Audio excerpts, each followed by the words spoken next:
In the autumn of 1876, deep in the isolated plains of Montana Territory, a small wooden house stood, alone against endless fields of dry grass and skeletal trees. The wind howled constantly there, carrying dust and whispers across the empty land. It was in that lonely place that the Donnelly family lived. No one remembered exactly when they arrived. They simply appeared one winter morning, a father, a mother, a daughter, and a son. They bought the land in cash, no background, no relatives, no history. From the beginning, something felt wrong. The townsfolk tried to welcome them, but the first Sunday they attended church, the entire room fell silent. The Donnellys did not look like other families. Their eyes were unusually wide and pale, almost reflective in dim light. Their teeth were crooked and protruding, giving them an unnatural expression even when they weren't speaking. Their faces seemed stiff, as though smiling was something they had practiced but never perfected. But what unsettled people most was the way they stared. They stared too long, too intensely, as if studying others, measuring them. Children in town refused to play near their property. Animals avoided their fence line. Horses would grow restless if forced to pass the dirt road leading to the Donnelly house.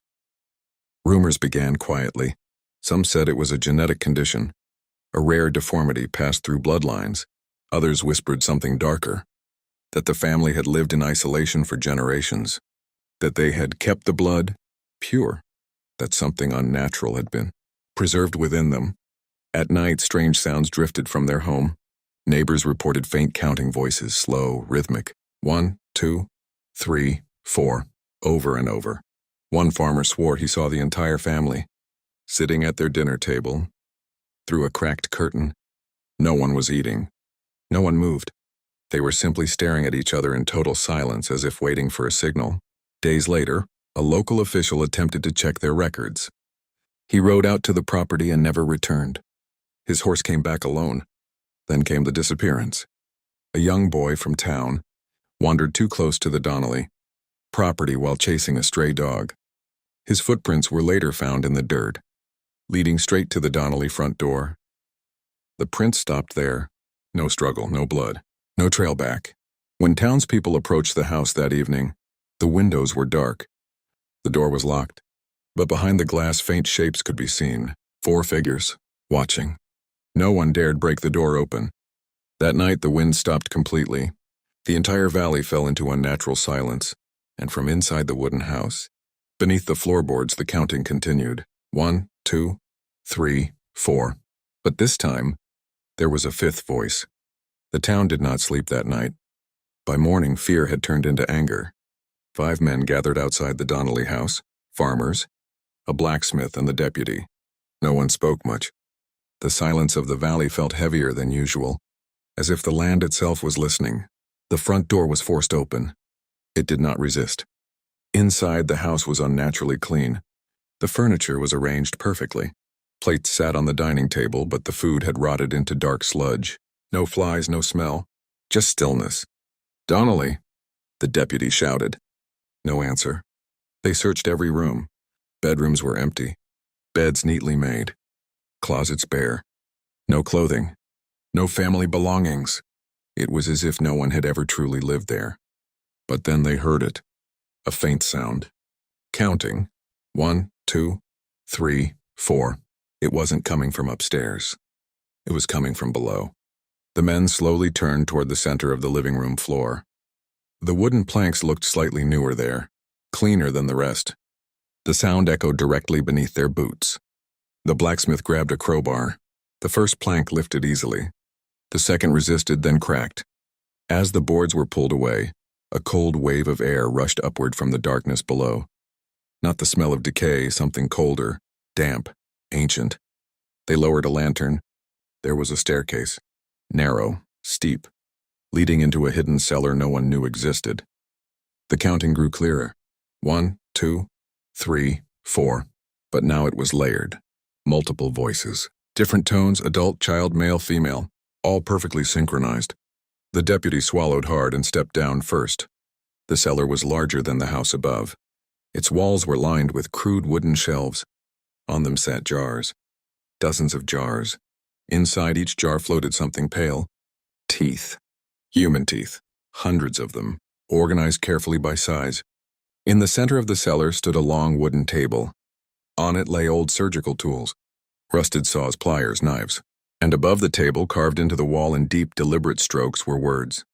The fifth must be made. Suddenly the counting stopped. The silence was worse. Then from the farthest corner of the cellar, something moved. 4 figures stepped into the lantern light. The Donnelly family. Unchanged, calm, watching. But their mouths, their teeth were different. Sharper, too many.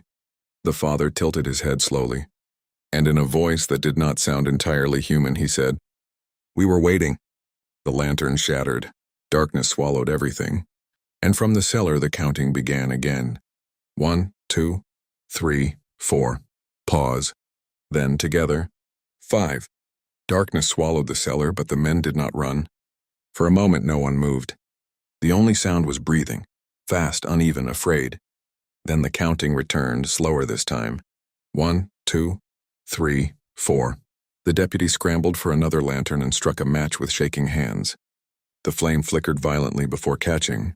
Light returned to the cellar, weak, trembling light. The Donnelly family was no longer standing in the corner. They were closer, much closer. The father stood beside the wooden table now, his long fingers resting gently on the rusted tools. The mother stood behind him, her wide eyes reflecting the lantern glow like glass. The children stood side by side, smiling, if it could be called smiling. Their mouths were stretched too far. "You shouldn't have opened it," the mother whispered. Her voice sounded layered, as if more than one throat spoke at once. The blacksmith raised his crowbar. "Where is the boy?" he demanded. The son tilted his head unnaturally to the side. There was a cracking sound from his neck, slow, deliberate. "He is becoming," the boy replied. Before anyone could react, the shelves lining the cellar walls began to shake. The jars rattled violently. Lids popped loose. Teeth spilled across the dirt floor like white rain. The men stumbled backward as the cellar door slammed shut above them. They were trapped. The deputy rushed for the staircase, but the steps were gone. Where wood had been moments ago, there was now only packed earth, solid, unbroken. The father stepped forward calmly. "You fear deformity," he said softly, "but you do not understand preservation." The daughter moved toward the long table and placed something on its surface. It was small. It was a shoe. A child's shoe. Still muddy. The blacksmith dropped his crowbar. "Where is he?" he whispered again. The mother smiled wider. "Almost ready." The air grew heavy, thick, hard to breathe. The spilled teeth began to vibrate on the ground, chattering softly as if responding to some unseen rhythm. Then the counting changed. 1, 2, 3, 4, 5. From beneath the table came a weak sound. Crying. The deputy lunged forward. But the father moved faster and impossibly fast, blocking him with inhuman strength. "You needed a fifth," the father said calmly. "The pattern demands balance." The lantern flickered again. And in that brief flashing light, the men saw it. Under the table, the missing boy, alive, but not alone. Something was wrong with his mouth. The darkness swallowed the cellar once more. And this time the screaming did not stop. The screaming echoed through the cellar long after the lantern died. When light finally returned, it came from above. A violent crash shook the house as townspeople forced their way inside. They had heard the screams from the road, not one voice. But many layered together in something between pain and ritual. They tore up the floorboards completely. What they found beneath was not what the deputy and the others had described. There was no staircase, no shelves, no jars, no table. Only dirt, loose, freshly turned dirt, and scattered across it, and teeth. Hundreds of them. The 5 men who had entered the house were gone. No blood, no bodies. Just 5 hats lying in the soil. The sheriff arrived by noon. He ordered the property searched from boundary to boundary. Every inch of land was inspected. Wells were checked. Trees were climbed. Nearby fields were dug. Nothing. The Donnelly family had vanished. By sunset, the house was set on fire. The flames rose high into the Montana sky, swallowing the wooden walls and collapsing the roof inward. The townspeople watched in silence, convinced the nightmare had ended. But as the structure burned, something strange happened. From within the flames, shapes appeared in the windows, 4 silhouettes, standing calmly, watching the crowd. The fire did not touch them. It bent around them. Then, just as suddenly, the roof collapsed completely, and the shapes were gone. The fire burned through the night. By morning, nothing remained but blackened beams and ash. And yet, the counting continued, softly, carried by the wind across the valley. 1, 2, 3, 4, 5 days passed. Then weeks. Livestock began disappearing. Rancher reported finding hoof prints that stopped abruptly in the middle of an open field, as if the animal had been lifted straight into the air. Children complained of dreams. They described a pale family standing at the edge of their beds, watching, smiling. One little girl claimed the strange boy had spoken to her in her sleep. He said they only needed 5, she whispered to her mother. But now they're making more. The mother packed their belongings that same day and left town. Others followed. Within a year, half the valley was abandoned. The remaining families stopped speaking about the Donnellys entirely. It became an unspoken rule: do not mention them, do not count aloud, do not answer if you hear your name whispered at night. But some rules are impossible to keep, because sometimes in the stillness before dawn, when the wind dies and the land falls silent, you can hear footsteps in the ash where the house once stood. 5 sets, always 5. And if you stand very still, you can hear them counting, slowly, patiently, waiting. 10 years passed. The valley never fully recovered. Families who stayed learned to live with the silence, but they never forgot it. The land where the Donnelly house once stood remained untouched, a blackened scar of earth, where nothing grew. Grass refused the soil, animals would not cross it. Even birds avoided flying overhead. Children were warned never to step near it. Most listened, but fear fades with time. In the spring of 1886, a group of railway surveyors arrived in the valley. Progress was moving west and the land was scheduled for development. Tracks would run straight through the abandoned scar. The foreman laughed when locals tried to warn him. "Ghost stories," he said. "That's all this is." Work began at sunrise. By noon, one of the workers struck something hard beneath the soil. Not rock, not wood. Bone. They cleared the dirt carefully. It was not a full skeleton. It was pieces. Teeth embedded into fragments of jawbone, fused unnaturally together as if melted and reshaped. More digging revealed more fragments. None complete, none matching. The workers grew uneasy, but the foreman ordered them to continue. Then the counting began again. Faint at first, almost mistaken for wind moving through grass. 1, 2, 3, 4, 5. The men froze. The sound was coming from below the ground. The soil beneath their boots trembled lightly. A crack split through the center of the scarred land, long, jagged, deep, as if something beneath had been pushing upward for years. The foreman shouted for everyone to step back. Too late. The earth collapsed inward. 3 workers fell into darkness. Their screams echoed briefly and then stopped. The remaining men peered into the hole. It was not a simple pit. It was hollow beneath the entire property. A massive underground chamber, and at its center stood 5 figures, unburned, unaged, waiting. The Donnelly family had never left. Their eyes reflected the daylight from far below. The father lifted his hand slowly. The foreman felt something grip his ankle from behind. He looked down. Small fingers, too many fingers, pulling him backward. The ground sealed itself moments later. When help arrived, only tools and overturned carts remained. The railway line was redirected. The valley was officially marked unsafe for development. By 1890, no one lived there anymore, but travelers passing near the old Montana plains sometimes report something strange at dusk. 5 shapes standing in the distance, perfectly still. And if the wind dies completely, you can hear them counting 1, 2, 3, 4, and waiting for someone new to become 5. By the winter of 1892, the valley had disappeared from most maps.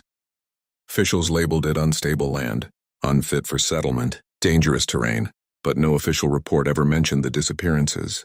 No document recorded the teeth. No file described the underground chamber. It was easier that way, easier to erase. But stories do not burn as easily as wood. Travelers moving between territories began reporting strange sightings along the old Montana Trail. At dusk, when the sky turned copper and shadows stretched long across the plains, figures could be seen standing far in the distance. 5 of them. Always 5. Perfectly still, watching the road. Most assumed they were trees, or fence posts, or tricks of the dying light, until someone got closer. In March of that year, a lone hunter named Elias Boone passed through the abandoned valley. He had heard rumors but laughed at them. He set up camp near the scarred earth, believing ghost stories were for frightened townsfolk. That night the wind stopped. His fire crackled softly, then went out all at once. Elias reached for his rifle. That's when he heard it, not from the distance, not from underground, from directly behind him. 1, 2, 3, 4, 5. The voice was small, childlike. He turned slowly. 5 figures stood just beyond the dying embers of his fire, closer than any witness had ever described. The father's face was unchanged by time. The mother's pale eyes reflected starlight. The 2 children stood side by side, and beside them, a 5th child, not pale like the others. Not yet. Elias recognized the face from a faded poster he once saw in a saloon years ago, a missing railway worker. The boy stepped forward stiffly. His mouth moved awkwardly as if it had been altered. "They keep us," the boy whispered. "So we don't fade." The father raised his hand gently. Elias tried to run. He did not make it 3 steps. The darkness folded inward around him like closing curtains. In the morning, his camp remained untouched. Bedroll neatly laid out, rifle resting against a tree. No footprints, no struggle, just a faint indentation in the dirt where 5 figures had stood. Over time, the pattern became clear to those who studied the disappearances. They did not kill randomly. They replaced. Whenever one of the 5 weakened, another was taken, preserved, balanced. The counting was not ritual. It was inventory. And somewhere beneath the silent Montana Valley, the Donnelly family still stands, watching, waiting, making sure there are always 5. In 1903, a journalist from Chicago named Margaret Hale decided the Donnelly legend was nothing more than frontier superstition. Entire towns did not vanish because of ghost stories. Families did not live underground for decades without being discovered. Disappearances had explanations. She intended to find them. Margaret arrived with notebooks, a camera, and a determination that fear could not shake. The valley was colder than she expected. Not in temperature, but in presence. The air felt heavy, pressurized, as if something unseen occupied the space around her. She interviewed the last living resident of a nearby settlement, an elderly man who refused to step beyond his porch. "They don't die," he told her quietly. "They thin." "What does that mean?" she asked. "They fade at the edges. When one fades too much, they take another." Margaret dismissed it as metaphor. At sunset, she walked alone toward the scarred land. The soil still looked wrong, darker than it should be, compact but somehow hollow beneath the surface. She knelt to examine it. That's when she heard the counting. Not loud, not distant. Directly below her hands. 1, 2, 3, 4. She stood slowly. The ground shifted. A narrow crack split open at her feet, revealing darkness beneath. Not empty darkness, occupied darkness. She raised her camera and snapped a photograph into the opening. The flash illuminated the chamber below for less than a second, but it was enough. 5 figures looked up. 4 familiar. 1 new, and 1 was fading. The edges of the mother's body blurred slightly, as if she were dissolving into smoke. Margaret stumbled backward. The crack widened. A pale hand reached upward, gripping the soil. "Balance must remain," the father's voice echoed from below. The fading mother turned her hollow gaze toward Margaret. Her mouth moved without sound. Then in a whisper that vibrated through the earth itself, "Replacement." The ground collapsed inward. Margaret screamed as she fell into the chamber. Her camera landed above, unbroken. The crack sealed minutes later, leaving the valley silent once more. Weeks passed before search parties found her equipment. The photograph inside the camera survived. When developed, it showed 5 figures standing beneath the earth. Clear, unmistakable. And at the edge of the image, barely visible, a 6th outline. Thin, unformed, waiting. Shortly after the photograph circulated among investigators, it vanished from official archives. Declared damaged. Lost. Misplaced. but copies were rumored to exist, and in every version described by those who saw it, the fifth figure had changed. The mother no longer faded. She stood whole again, and beside her, a woman holding a notebook. By 1911, the valley was officially classified as restricted land. No settlement permits, no railway expansion, no surveys allowed. On paper, it was labeled unstable terrain prone to collapse. Unofficially, it was left alone. But the government does not ignore mysteries forever. A quiet investigation team was assembled under the Department of Interior. 5 men were chosen, experienced, disciplined, rational. They were instructed to document the valley thoroughly and put an end to the rumors once and for all. 5 men. They arrived at dawn. Unlike the railway workers years before, these men were cautious. They set up perimeter markers, measured soil density, tested for hollow cavities beneath the earth. Everything appeared normal. Too normal. At exactly 11:17 a.m., one of the instruments began to malfunction. The needle on the vibration gauge started ticking in a steady rhythm. Not random tremors. A pattern. Tick, tick, tick, tick. Pause. Then again. The team leader frowned. "That's not seismic," he muttered. It wasn't. It was counting. At noon, the air pressure shifted. All 5 men felt it at once, ears popping slightly, breath catching in their lungs. The valley went silent. No wind. No insects. No distant animal calls. Then they saw them, standing across the scarred land. 5 figures. Clear in daylight. Unhidden. The father stood in front, calm and composed. The mother beside him. The 2 children still unnaturally small, untouched by age. And the 5th figure, a woman in early 20th century clothing, holding something in her hand. A camera. One of the investigators raised his rifle. It jammed instantly. The father stepped forward. "You measure what cannot be reduced," he said calmly. The ground beneath the investigators trembled. The vibration gauge began ticking faster. Tick, tick, tick, tick, tick. The team leader shouted orders, but his voice echoed strangely, distorted, as if swallowed before reaching the others. The 5th figure, the woman, tilted her head. Her lips moved. One must fade. The youngest child's outline flickered, briefly, edges thinning like smoke in wind. The earth cracked open beneath the investigators. Only one man managed to grab onto solid ground. He watched in horror as the other 4 fell into the darkness below. Their screams ended abruptly. Silence returned. The crack sealed. The surviving investigator scrambled backward, trembling, unable to process what he had seen. Across the field, the 5 figures stood again, unchanged, whole, balanced. The flicker in the child was gone. The father raised his hand in a calm gesture of acknowledgement. Then in unison, all 5 spoke. 1, 2, 3, 4, 5. The investigator ran. He never returned to the valley. His final report was classified and sealed, but one line from his personal journal survived. It read, "They do not hunt randomly. They maintain the number." The surviving investigator never spoke publicly. He resigned within a month, moved east, changed his name. But fear does not stay buried. In 1924, an independent researcher uncovered fragments of his sealed journal. Most pages were missing, but one detail stood out. They weaken when forgotten. They strengthen when remembered. It was the first time anyone suggested the Donnelly family might not simply exist beneath the valley, but depend on it. Depend on belief. Depend on memory. That theory changed everything. A small group of occult historians decided to test it.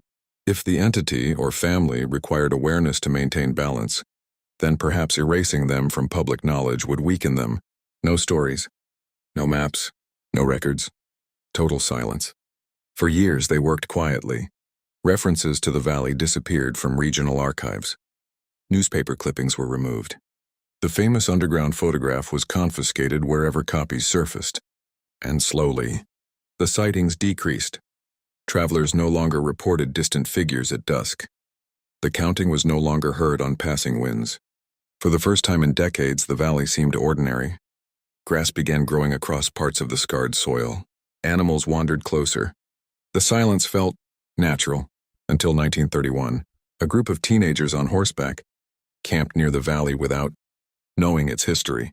No one had told them. No warnings existed anymore. They laughed. They shouted. They told ghost stories around their fire, inventing creatures of their own imagination. And then one of them joked, "Imagine if something was standing out there right now counting us." The others laughed, but someone whispered softly just to scare them. 1, 2, 3, 4. They paused, waiting for someone to say 5. No one did. The wind died instantly. The fire went out. From the darkness beyond the trees, a calm voice completed it. 5. The teenagers fled in panic, but only 4 made it home. The valley scarred itself again overnight. Grass blackened, soil hardened, and the counting returned when faint but present. The historians who had worked to erase the legend understood too late. It was not belief that sustained them. It was acknowledgement, the act of counting. Recognition creates pattern. Pattern creates balance, and balance demands 5. The Donnelly family does not need the whole world to remember them. They only need someone to finish the count. By 1940, the valley was little more than a whispered legend. Maps labeled it as private land. Travelers avoided it. Even the locals, those who had grown up hearing stories of the Donnellys, no longer spoke of it aloud. But the family had not disappeared. They had adapted, invisible in daylight, untouchable in shadow, waiting. One autumn evening, a solitary hiker, Jonathan Pierce, ignored warnings. He wanted proof, evidence of what people had called myth for generations. As he entered the scarred land, the air grew heavy. Fog rolled in unnaturally, curling around his legs. The soil beneath him seemed hollow, soft in places but solid in others. He stopped near the old blackened scar where the house once stood. That's when he heard it. Counting. Soft, layered, deliberate. 1, 2, 3, 4. He froze. The wind ceased. The animals of the valley went silent. Jonathan raised his flashlight. The beam caught 5 figures standing far ahead, perfectly still. The father in front, calm. The mother beside him. 2 children, pale and unnaturally small, untouched by age. And the 5th. A shadowy outline of a newcomer. Jonathan's heart raced as the figure stepped forward. The 4th child flickered at the edges, fading slightly. Its outline blurred like smoke. "You are late," the father's voice echoed without movement. 5 must remain. Jonathan tried to run. The ground shifted beneath him. Roots twisted around his boots, holding him fast. Fog thickened, wrapping him in suffocating darkness. The counting continued. 1, 2, 3, 4, 5. His flashlight flickered. And in the brief flashes, he saw it all. The jars of teeth, the underground chamber, the missing men, the fading figures, the repetition through decades. He screamed. And when the authorities found his abandoned backpack weeks later, it contained a single photograph. 5 figures standing above an open pit, a 6th outline barely visible in the shadows. The Donnellys had maintained balance once more. And somewhere beneath the Montana soil, the counting continued. Forever. 1, 2, 3, 4, 5, and the valley waits for the next. Decades passed, but the Montana Valley never forgot. By the 1950s, all official records regarding the Donnelly family were removed. Even the few surviving photographs vanished, stolen or destroyed. Historians and locals began to refer to the valley in whispers as the Hollow Land, but few dared approach it. In 1957, a cartographer named Leonard Hayes attempted to map the region for the government. Unlike previous visitors, he was meticulous, placing markers and taking soil readings. He found nothing unusual at first. But as dusk approached, the familiar feeling returned. Heavy, oppressive air. Then came the counting. 1, 2, 3, 4. No wind, no rustling leaves. Just the sound, seemingly coming from beneath the soil. Leonard froze. His instruments went haywire. Compasses spun, and the soil sensors registered an impossible void below ground. He glanced across the scarred land.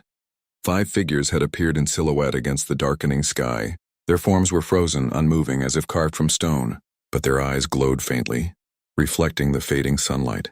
Leonard tried to record, but the camera malfunctioned. Every photo came out blank. One of the children's outlines flickered at the edges, thin and fragile. The father raised his hand, and the child solidified again, whole. The cartographer realized the horrifying truth. The Donnelly family did not age, did not leave, and the number 5 was sacred. They maintained balance. When he attempted to retreat, the ground beneath him shifted. Roots and soil seemed to pull him downwards. Leonard managed to flee with just a notebook, leaving his tools behind. Later, he reported that the valley was not haunted in the traditional sense, and it was sentient. It preserved the Donnellys and demanded the pattern remain unbroken.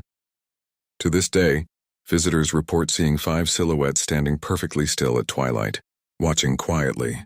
And the counting. It continues, whispered through the Montana wind. 1, 2, 3, 4, 5. By the 1960s, the story of the Donnelly family had become more legend than history. Only a few old-timers remembered the original disappearances, and most dismissed the tale as exaggerated folklore, yet the valley itself remained unchanged. The blackened scar of earth where the house once stood had healed superficially, but the soil still felt hollow and cold. Travelers who ventured too close often returned shaken, describing whispers that seemed to come from beneath their feet. In 1964, a pair of geologists conducting a survey ignored the warnings. They were practical scientists, armed with instruments to measure soil density and underground cavities.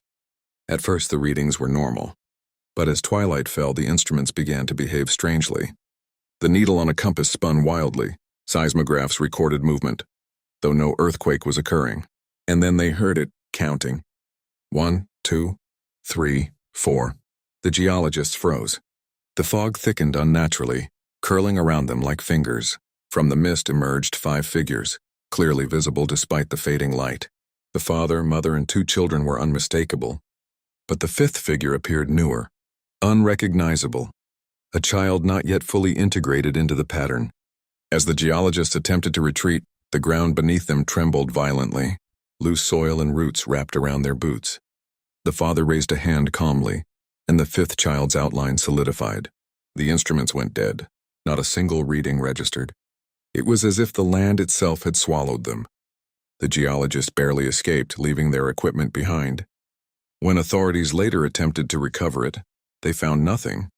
Just more soil, blackened and hollow, and an unbroken pattern of the number 5 whispered across the valley.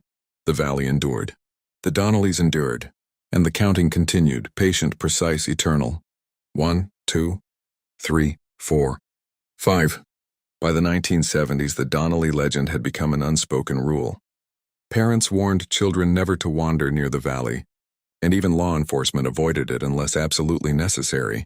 In 1976, a documentary filmmaker, curious about local folklore, ventured to the valley with a small crew. They set up cameras and microphones, determined to capture proof of the supernatural. For hours, nothing happened. The valley seemed calm, almost mundane. Then twilight fell. The familiar presence returned. The air grew heavy, unnaturally still. From the scarred earth, 5 figures emerged. Their forms were sharp and clear in the fading light. The father, mother, 2 children, and the 5th figure, a young adult whose outline was slightly blurred. The mother's gaze fixed directly on the cameras. The crew panicked. Lights flickered. Equipment malfunctioned. Microphones captured faint counting. 1, 2, 3, 4. Layered with whispers overlapping in impossible ways. The 5th figure stepped forward. Its edges pulsed, flickering between transparency and solidity. It extended a hand and the ground shifted violently beneath the crew's feet. Cameras captured glimpses of an underground cavity opening briefly. Shadows moved inside, hinting at the chambers beneath, the jars of teeth, and the missing men of decades past. The crew fled, abandoning all equipment. Later, attempts to recover film and tapes were fruitless. Blank footage, corrupted files, missing reels. Researchers concluded that the valley actively erased evidence, preserving the balance of the Donnelly family. And in the distance, the counting continued. 1, 2, 3, 4, 5. A constant reminder that the family endured. That balance must always remain. That the valley waits for the next who might complete the pattern.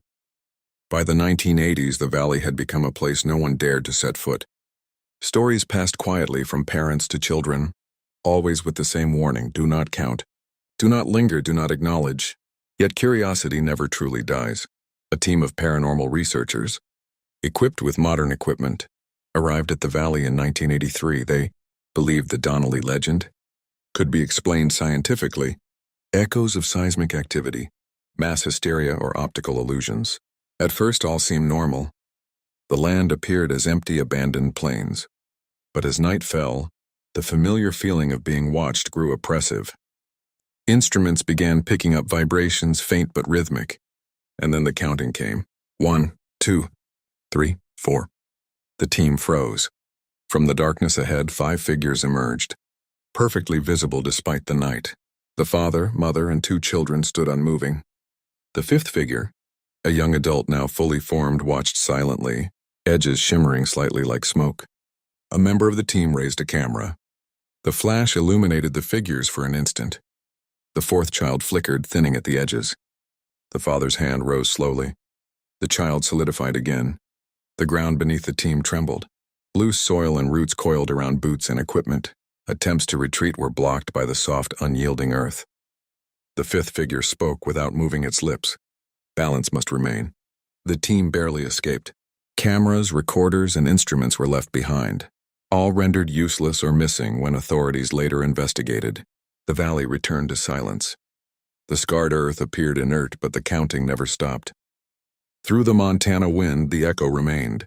1, 2, 3, 4, 5, and somewhere below, the Donnelly family endured, waiting for the next to complete the pattern. By the 1990s, the Donnelly Valley had become more legend than fact. Few dared approach it, and those who did often returned shaken, their accounts vague, fragmented, and full of fear. In 1997, a documentary crew, determined to capture proof for television, entered the valley at dusk. They brought cameras, lights, and sound recorders. Confident modern technology could explain the myths. As darkness fell, the familiar oppressive presence returned. The scarred earth seemed to breathe. Instruments failed. Electronic devices glitched. And the counting began. 1, 2, 3, 4. The crew turned toward the sound. 5 figures emerged from the shadows, perfectly still, the father and mother unchanged by decades, 2 children, pale and unnaturally small, and the 5th figure, fully formed, an adult now, standing slightly behind the rest. The team panicked. The equipment flickered. Flashlights illuminated glimpses of an underground chamber, faintly revealing shadows and shapes that hinted at the horrors beneath. Jars, tools, and the missing of decades past. The father spoke, calm and deliberate. Balance must remain. A tremor shook the ground beneath them. Loose soil and roots coiled around boots. The 5th figure stepped forward, and the edges of the 2 children flickered slightly before solidifying again. The crew fled, leaving all their gear behind. Weeks later, authorities recovered only damaged cameras and blank tapes. Nothing remained except the scarred earth, blackened and hollow. And the counting never stopped. 1, 2, 3, 4, 5. The Donnelly family endured, eternal, patient, and perfectly balanced, waiting, watching, and ensuring the pattern remained, unbroken, for anyone who might wander too close. The valley remains, silent, haunted, and always counting.